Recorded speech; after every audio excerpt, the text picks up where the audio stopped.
Энэ бол Eagle News. Мэдээний өрөөнөөс үг үйлдэл хөтөлбөрийг үзэгчдэнд дөлгөөн шууд хүргэж байна. 24 үзэгчтэй Улаанбаатар хотод 21 цаг болсон тул энэ цаг та бүхэнд мэдээний өрөөнөөс хүрдэг үг үйлдэлийн пүрэв гарагийн дугаар хүрэхэд бэлэн болоо. Ингээд өнөөдрийн хөтөлбөрөөр ярилцах сэдвийн товч агуулгыг хөтөлбөрийн эхэнд та бүхэнд танилцуулъя.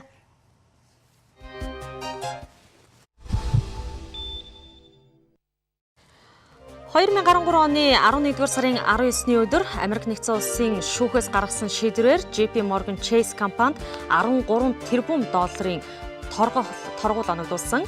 За JP Morgan Chase компанид банкнд тохиолдсон энэхүү үйл явц Монгол Улсын арилжааны банкуд тэр дундаа банк санхүүгийн салбарт хэрхэн сургамж болж болох вэ? Нөгөө төгөөр шинжлэлийн засгийн газраас 2013 оны 4-р сарын 13-ны өдөр хуралдсан засгийн газрын хуралдаанаар 8% хүүтэй орон сууцны зээлийн журмыг баталж гаргасан байгаа. Энэ хүрээнд хэрэгжиж байгаа орон сууцны зээлийн нөхцлүүд Америк нэгдсэн улсаас хуулбарлаж байгаа моргежийн хувилбар манад хэрхэн дасан зохицох хувилбар байж болох вэ гэдэг тал дээр өнөөдрийнхөө сэдвээр шинжээчтэй студид ярилцгаална.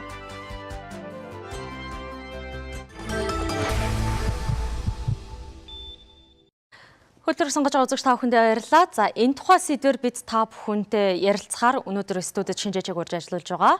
За Америк нэгдсэн улсын хамгийн нэр нөлөө бүхий JP Morgan Chase банкнд тохиолдсон үйл явц Монгол Улсын арилжааны банкудад тэр дундаа банк санхүүгийн салбарт тулгамдж байгаа эрсдэл бэрхшээлүүдийг шийдвэрлэхэд хэрхэн сургамж болж болох уу гэдэг тал дээр бид ярилцахаар олон улсын шинжээч эдийн засагч Батсүрийг студидтэй урьж оролцуулж байна. Урилга хүлээж авсан танд баярлалаа.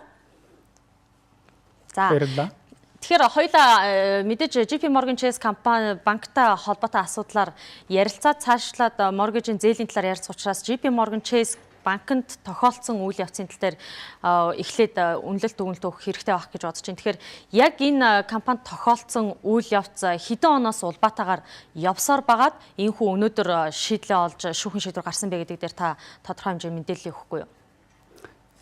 JP Morgan Chase компанийн хувьд бол Америк нэгдсэн улс төдийгүй манай дэлхийд тооцогдох хамгийн том гэж тооцогдож магадгүй тийм компани байна. JP Morgan Chase компани одоогийн байдлаар Америк нэгдсэн улсын төр засагтай шүүхтэлцээд 13 тэрбум долларын өрөмд орчоод байна. За хамгийн эцсийн шийдвэр бол гарсан. Ингээд 11 сар 19-нд өөрийн хийснээр JP Morgan Chase компани Америк нэгдсэн улсын засгийн газарт 13 тэрбум доллар төлнө. За энэ шүүх үйл ажиллагаа эцсийн шийдвэр бол нэлээд хэдэн жил үргэлжиллээ. Гол улбаа нь бол 2008 оны Америк нэгдсэн улсын эдийн засгийн хямралаас улбаатай. Тэгээд энэ асуудал дээр бол за 2008 онд Америк нэгдсэн улсын эдийн засаг бол нэлээд хямарсныг мэдж байгаа. Америк нэгдсэн улс төдийгүй энэ хямрал дэлхийд дахны хамарсан хямрал болсон. За шинжээчдийн үзэж байгаагаар санал нэгтэйгээр хэд хэдэн шалтгаан бий байна гэж үзсэн. Хамгийн гол шалтгаан нь болохоор Америк нэгдсэн улсын орон сууцны зээл моргежийн бүтлэгүйтлээс маш олон хэмжээний зээл авагчид бол одоо үндсэндээ бол орон сууцныхаа зээлийг төлж чадахгүй байдалд хүрсэн.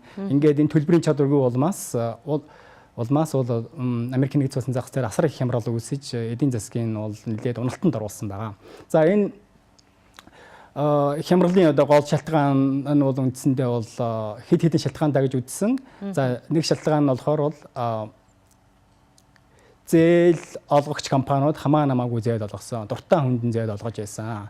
Тэгээд ингээд дуртай хүндэн зээл олгоод эхлэхээр яасан бэ?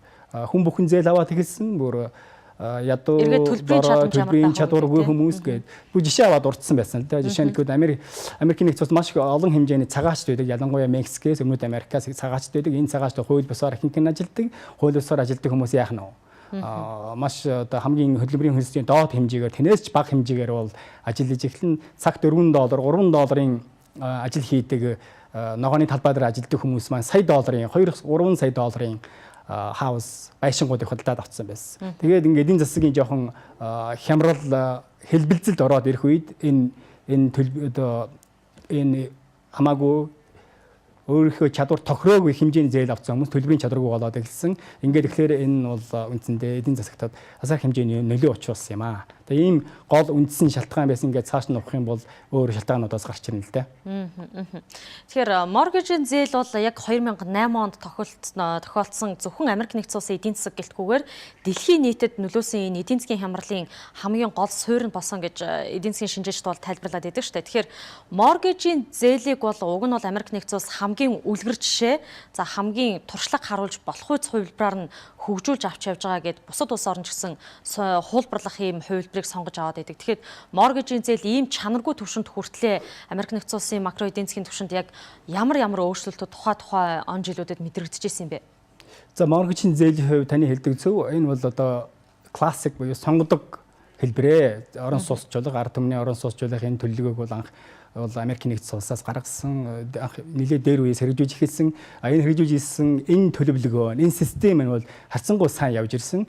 Гэтэл яагаад ийм хямралын байдалд хүрч вэ? Яагаад энэ зээл уналтанд орвоо гэдэг ингээд судлаад үзэх юм бол 1999 оны хүртэл Америк нэгдсэн улсын моргежийн зээлийн системд болохоор бол тодорхой хууль дүрмүүдийг ягштал баримталж тэрийгэ дагаж ирсэн. 99 онд бол хуульдаа нэлээд өөрчлөлт оруулсан. Яасан гэвэл хөрөнгө оруулалтыг татцгаая.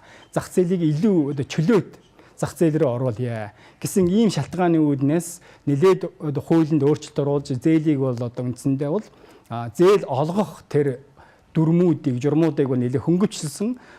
Үүнээс гадна хамгийн гол шалтгаан нь болохоор 99 оны хүртэл болохоор хөрөнгө оруулалтын корпорацууд, банкуд тийм үү. Хөрөнгө оруулалтын банк гэж байдаг, мөн арилжааны банк гэж байдаг. Эдгээр ч юм уу тус тустай үйл ажиллагаатай. Хөрөнгө оруулалтын банк, арилжааны банкнуудын үйл ажиллагаа нь бол тус тустай байх хууль дүрмтэй байсан. Гэтэл энийг бол одоо авч хаяад бол хөрөнгө оруулалтын банк маань болохоор арилжааны банкны үүрэг гүйцэтгэх, арилжааны банкны банкнууд маань болохоор хөрөнгө оруулалтын корпорацуудын үүргийг гүйцэтгэж болно гэж заасан учраас энэ нь бол ашиг сонирхлын зөрчлийг бол одоо үндсэнд нь зөвшөөрчлөө байж болно гэдэг сөөрчлөө гэсэн ойлголттой бий болсон. Эндээс яг тийм болсон.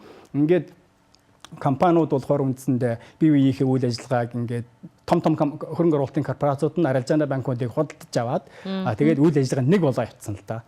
Тийм. Энэ бол үнэхээр одоо буруу байсан мэдэгдсэн 2008 оны орон сууцны корпорацийн орон сууцны моргежийн зээлийн хямралт нь бол энэс үүдэлтэй гэж шинжээч үздэг. Яагаад хөрөнгө оруулалтын банк, арилжааны банкуудын үйл ажиллагаа тустай байх ёстой гэж үзээд байгаа юм бэ? За ингэж ойлгож байна. Арилжааны банкуд зээл гаргана тийм үү? Зээл одоо ингээ гаргаж штэ. Орон сууц судалж авах хүн. Гэтэл ингээ зээл гаргачихаар чинь зээл гарсныхаа дараа түүний орон сууцны корпорац, Америкийн нэгдсэн улсад бол орон сууцны корпорац гэж хоёр том корпорац байдаг. Энэ нь болохоор Freddie Mac, Fannie Mae гэж хоёр том корпорац. Энэ хоёр том корпорац нь болохоор засгийн газрын дэмжлэгтэй. Засгийн газраас онцгой эрх эдэлдэг, маш хямдхан зээл авдаг. Засгийн газраас санхүүждэг компани гэж ойлгож байна. Тэгээд энэ арилжааны банкнуудыг гаргасан зээлийг орон сууцны корпорацууд худалдаж авах үүрэгтэй ингээд авна. Тэгээд энэ авсан зээлээ яах нь орон сууцны корпорац маань хөрөнгийн бийж дээр зардаг. Багцлаад бүгдийг багцлаад нэг багц олгоод зарна. Үүнийг хөрөнгө оруулалтын компаниуд худалдаж авдаг.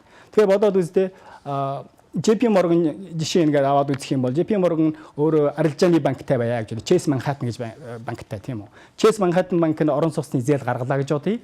Chase Manhattan банкнаас нь орон сууцны корпорацууд зээлийн худалдаж авах үүрэгтэй тэрний худалдаад авчлаа гэж бодъё.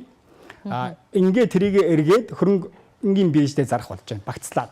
Тэрийг эргээд нөгөө Chase Manhattan-ыг эзэмшдэг JP Morgan Chase нь худалдаад авъя гэж бодъё. Тэгэхээр ч одоо өөрийнхөө гаргасан зээлийг өөрөө худалдаж аваад дунд нь байгаа тэр засгийн газраас санхүүждэг корпорац бол дунд нь болохоор мөнгөний ингээ өсгөөд өгчөж шүү дээ. Тэгээ энэ бол ингээд бодоод үзэхгүй. Ингээд бодоод үзэхээр бол өөрийнхөө гаргасан зээлийг өөрөө худалдаж аваад үндсэн одоо хариуцлагын дунд нь зуучилсан тэр гол үүргийг гүйцэтгэж байгаа хоёр дахь зах зээл дээр гаргаж байгаа орон сууцны корпорац. Өөрөөр хэлэх юм бол Fannie Mae, Freddie Mac энэ хоёр компани үүрч байгаа. Та түрүүн бас нэг хуулийг тодруулж хэлсэн. Тэгэхээр энэ хуулийн хууль эрх зүйн орчны буруу өөрчлөлт эргээд моргежийн зээлээс шалтгаалсан эдийн засгийн хямралын бас гол суурь нөхцөлийг бүрдүүлсэн байж болох тал харагдаад байна шүү дээ. Тэгэхээр энэ хууль эрх зүйн орчинд өнөөдрийн байдлаар Америк нэгдсэн улс яаж ямар өөрчлөлтийг оруулж чадсан? Одоо яг энэ нөхцөл байдлаас улбатаагаар JP Morgan Chase банк гэхэд өнөөдрийн байдлаар шүүхээс гаргасан шийдвэрээр 13 тэрбум долларыг торгуулд төлөх юм хариуцлага хүлээх үүрэг хүлээчлээ шүү дээ. Тийм. хууль эрх зүйн өөрчлөлтийг бол үндсэндээ бол одоо хийж байгаа гэсэн сураг сонсогдохгүй байна. Хамгийн сонирхолтой нь энийг өөрчлөх хэрэгтэй эргээд одоо хуучин байсан тийм үү. Хууль эрх зүйн хүрээнд нь ажиллах ёстой гэсэн шаардлагыг бол эдийн засагчид босоод компаниуд, корпорациуд бол тавьж байна. Гэтэл яг эрх барьж байгаа одоо гол шийдвэр гаргаж байгаа хүмүүс нь бол үндсэндээ бол энийг зөвшөөрөхгүй байна. Их сонирхолтой. Ингээ ярих юм бол нэлээ сэдвээс нэлээ халдчих гээд байна л да. Гол нь жишээ нь гэх юм бол хөрөнгө оруулалтын корпорациуд Америкийн нэгдсэн улсын үндсэндээ бол зах зээл эдийн засгийг барьж байдаг гэсэн тийм ойлголт бол эдийн засгийн дунд олон улсын эдийн засгийн дунд байдаг. Тэр нь ч үнэхээр тийм. Хөрөнгө оруулалтын корпорациуд өмнө эдийн засаг төрөө ингээ үнэхээр барьж байх юм бол тэдний өөрөөр нийцүүлээд шийдвэр гаргуулна. Яг ингээд дурдаад үзэх юм бол яг үнэхээр тийм харагдав. Яагаад гэх юм бол Goldman Sachs-ийн ерөнхийлөгч байсан Paulson гэж хүн байсан. Гэтэл энэ Paulson гэж хүн маань Америкийн нэгдсэн улсын сангийн яамны сайдаар олон жил ажилласан. Өмнө нь байсан Paulson-оос өмнө байсан хүмүүс ч бүгдээрээ Goldman Sachs юм эсвэл JP Morgan ч юм уу хөрөнгө оруулалтын том корпорац Wall Street хөрөнгөний биржийг эзэгндэг том корпорациудын дарга сайд байсан. Энэтэй холбоотой хүмүүс дандаа бараг бүгдээрээ шгүй Америк нэгдсэн улсын түүхэндээ сангийн яамны сайд нь байсан. Сангийн яамны сайд нь үүндээ бол ерөнхийлөгчөөсөө бол зарим тохиолдолд илүү их мэдлэлтэй юм хүн байна. Тэгэхээр бол хэрвээ Goldman Sachs ч юм уу, JP Morgan ч юм уу энэ том корпорациуд хүчтэй хэвээрээ байсан цагт энэ асуудал бол үндсэндээ тэдний эрх ашигын тулгуурын тулд шийдэгдэж байх боломжтой болж байгаа.